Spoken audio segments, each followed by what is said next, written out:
Welcome to this short seminar in which we explain the technology behind our Intercrete range of advanced cementitious mortars and coatings. My name is Graham James and I'm General Manager of Intercrete Technologies in UK, AkzoNobel's Centre of Excellence for Polymer Cement Technology. This webinar is one in a series of modules on the Intercrete range. For more detail on our products and areas of business focus, please visit the Intercrete e-learning suite. Our agenda covers a short history of concrete itself. We will briefly look at cement hydration before moving on to the specifics of Intercrete technology, and we will finish with a few comments on general curing. So firstly, the history of concrete. Let's begin with a basic definition. The word concrete derives from the Latin word meaning growing together.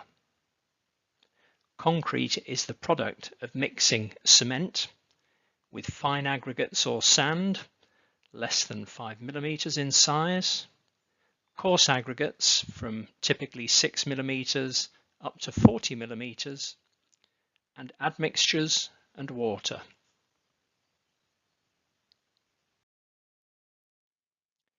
There is a popular misconception that concrete is strictly a modern material. However, the first concrete structures were built around 5600 BC, and the oldest known surviving concrete is in the former Yugoslavia. Red lime was used as the cement in those days. In 2500 BC, gypsum and lime mortars were used to construct the pyramids. The Egyptians were the first major users of concrete. In 300 BC, the Romans invented construction efficiencies, lightweight aggregates which were used on the roof of the Pantheon, and embedded bronze reinforcement was used for the first time, although this did result in spalling because of thermal problems. The use of concrete declined during the Middle Ages, but in 1824, Portland cement was patented, a British invention produced from pulverized limestone and clay burned at high temperatures.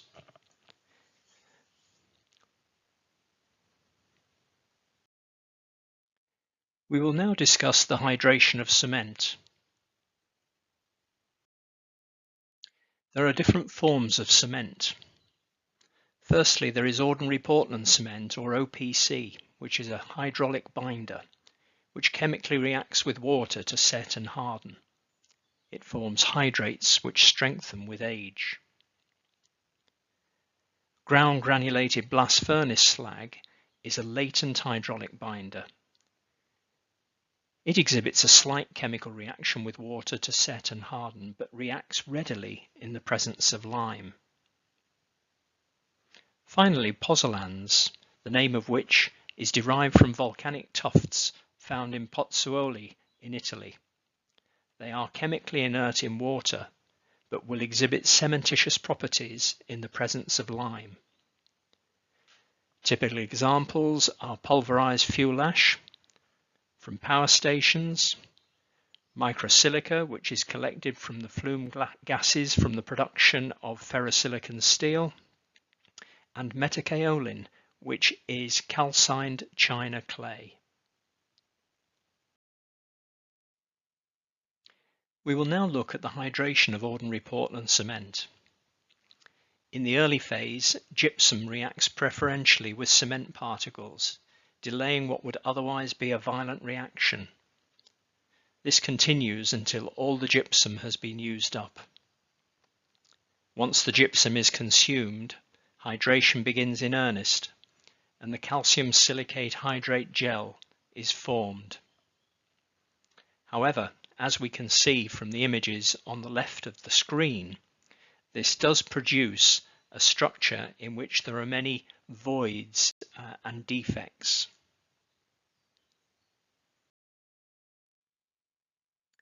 It's interesting to see the hydration of ordinary Portland cement through an electron microscope. On the top left we see a hydrated OPC particle, which suggests a solid matrix. But if we increase the magnification over on the top right, we can see how the gel formation has left us with numerous weaknesses and voids. For perspective, the image below shows a cement particle and a sand grain.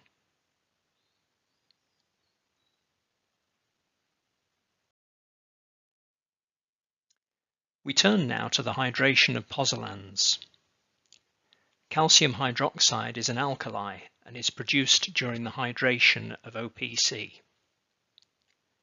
The calcium hydroxide activates the cementitious properties of the pulverized fuel ash, the slag, microsilica, and metakaolin. The pozzolanic material begins to hydrate in its own right, although at a slower and lower rate than the OPC. This results in a far denser cement paste matrix and therefore a more durable concrete. We see this graphically if we look at the images on the left. At the top we can see the early formation of the hydrates.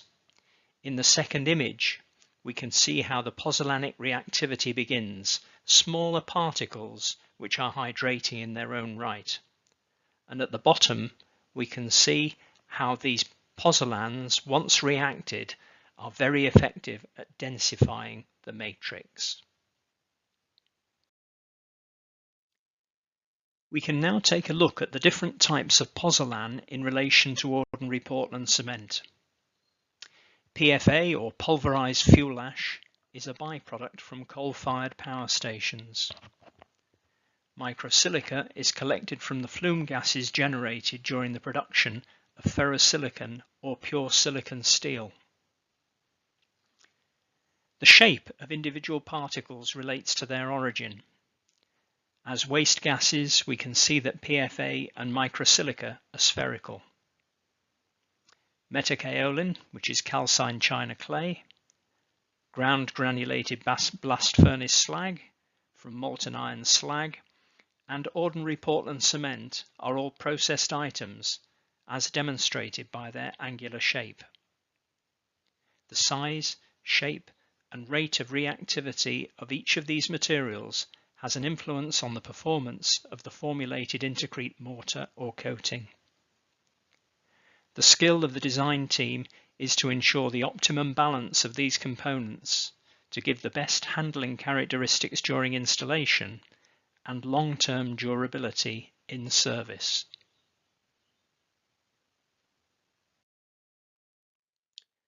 Water-cement ratio has a massive influence on permeability.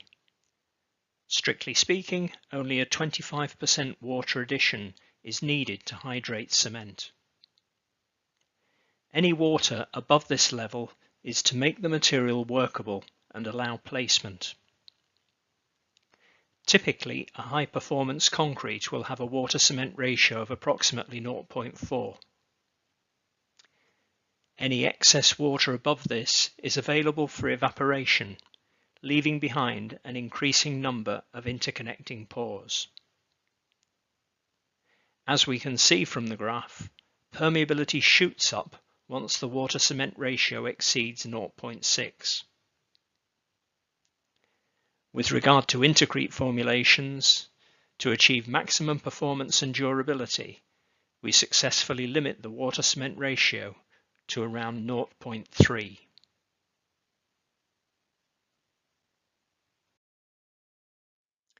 In this slide, we see the effect of water-cement ratio on porosity. The top image is designed to show a water-cement ratio of 0.3, where we note there are only a small number of pores. Increase the water-cement ratio to 0.5 and the voids become much larger. At 0.8, we can see there is almost free passage through the matrix. We move now to introduce our bespoke Intercrete technology.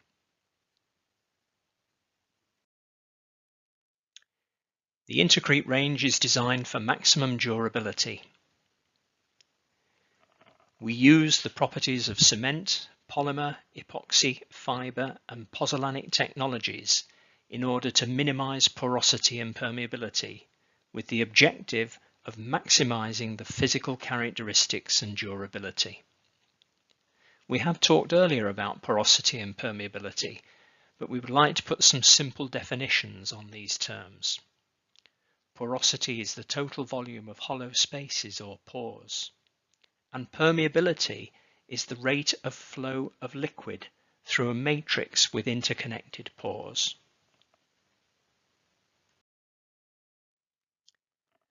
The four sketches on the slide show us different levels of porosity and permeability. But from this, we can readily see the importance of reducing both porosity and permeability if we are to produce a dense matrix and therefore provide a durable, highly engineered solution. We now look at materials which influence porosity and permeability in cement pastes.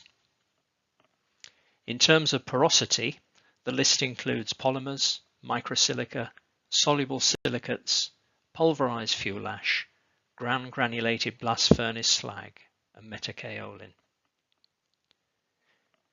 Permeability is slightly more complex. Fibers are used as a control on water molecules which are attempting to become evaporable. Basically, a water molecule will attempt to travel through the matrix, but when it hits a fiber, it's loosely chemically bound in, and we prevent that water molecule from escaping and creating, as it does, a weakness in the matrix. We use cross-linking epoxides in order to densify the matrix as well. Long-chain polymers act rather like the branches on a tree to hold on to water molecules which are otherwise going to attempt to escape. And tough thermoplastic polymer films also act as controls on permeability. And of course, as we have discussed earlier, it is critical that the water-cement ratio is controlled at an appropriately low level. It may be helpful to give some definition on polymers. Polymer dispersions, as used in a cementitious environment, are actually a series of discrete plastic spheres in a solution of water. There are different generic types available. The early first generation used polyvinyl acetate, PVA. The second generation polymers were styrene butadiene rubbers, and the third generation acrylic polymers. We are now at fourth generation with styrene acrylic copolymers, adopting the best of the soft, sticky styrenes with the harder acrylics.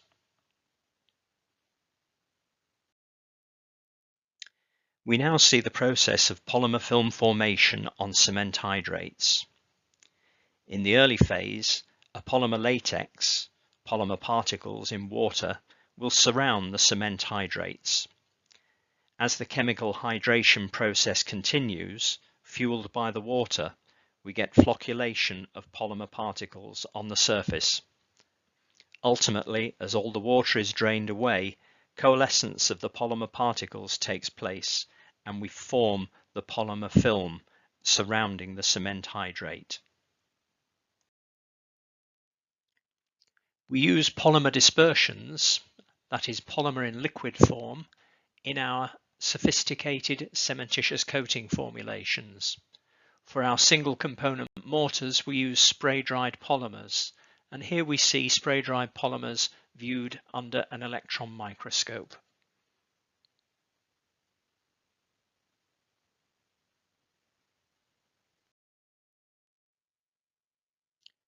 The Intercrete range includes a number of highly advanced cementitious coating formulations. On the left-hand side of the screen, we can see the design concept set out. We see that the largest particles in this finely balanced grading of materials is approximately 250 microns in diameter. These are quartz sands. The next particle size down is various types of Portland cement, some of which is ultra-finely ground. So we have grains of Portland cement from 10 microns up to 100 microns. We can see orange lines throughout the design, which are intended to replicate our styrene-acrylic copolymer films. We can see fibers evenly distributed. These fibers are like dust to the naked eye, but they are highly effective controls on permeability. And we see lots of little black dots which are designed to represent our pozzolanic additives, and they show on this scale the way that they will densify the cementitious matrix.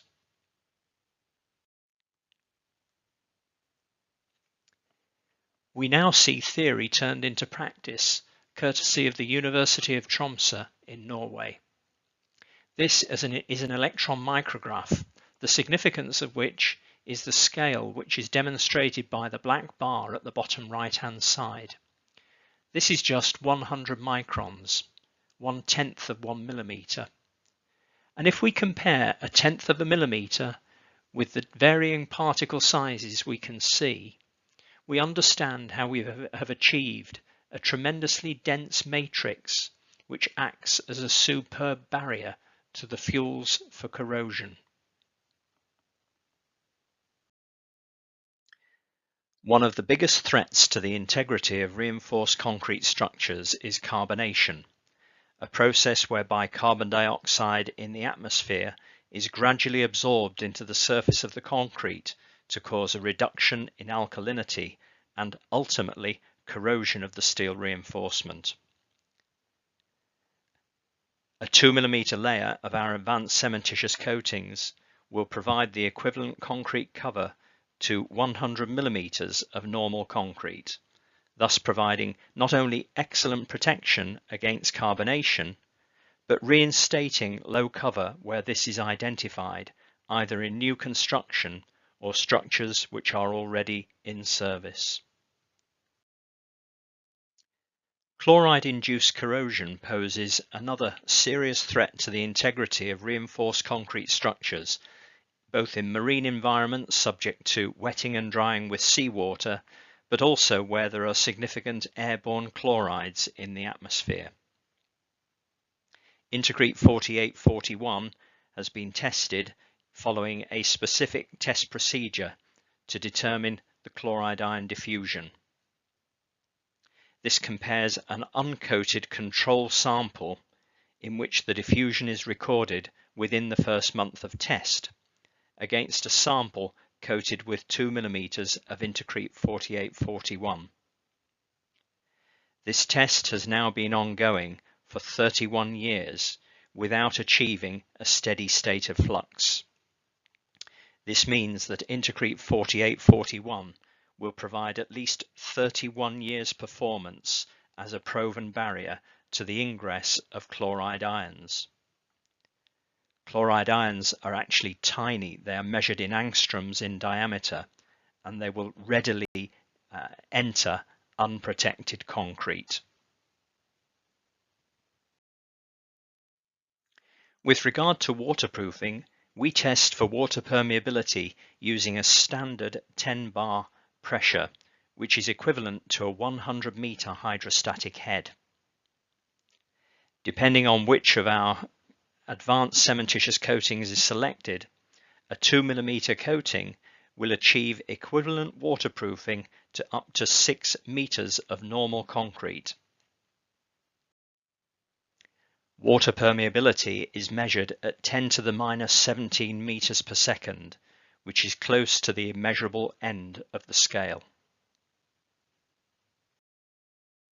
To conclude this seminar, a few brief words on curing.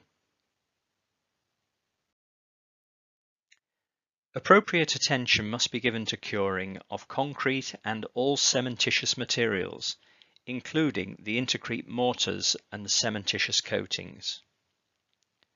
Curing is essential to maintain the moisture so that cement hydrates. Concrete and intercrete mortars and cementitious coatings do not dry. The process is one of chemical hydration. This process will stop when the relative humidity within the matrix falls below 80%. To prevent this happening, we must seal the surface to stop evaporation of water. This can be done by covering with polythene sheeting at a thickness of greater than 0.1 mm in order to achieve appropriate efficiency. Alternatively, spray-on curing membranes are highly effective. But keeping concrete in the mold and the formwork for an appropriate period of time is also important. Fundamentally, the surface must be kept moist. We do not want premature drying out. Thank you for your time in listening to this webinar. Please feel free to visit the Intercrete e-learning suite for further information on our product range and other areas of business focus. Or for more detail, please visit our websites through the links shown below.